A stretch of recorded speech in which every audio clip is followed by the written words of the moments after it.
Visit, Pansit, ayan, biyaheng airport na ang katulong. Ito yung araw ng flight ko, bali ang aga kong umalis.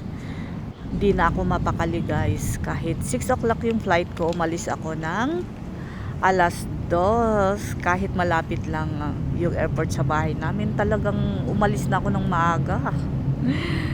It's been 2 years na hindi nakauwi, so ayan, di magkandaugagang katulong, di mapakali, lakad lang lakad, kaya nag-travel na ako papuntang airport. So ayan guys.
Dito na ako sa airport, sobrang dami ng mga pasahero guys. So, ewan ko lang kung baka mag-excess baggage ako. So, I need to timbang-timbang my carga.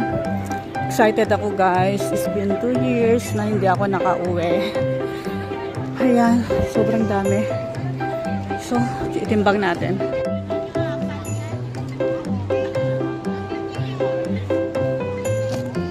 Nag-check-in online ako, mas mabilis ang pila.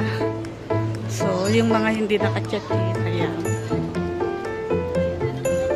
So, walang hassle. Pero grabe ang daming uuwi.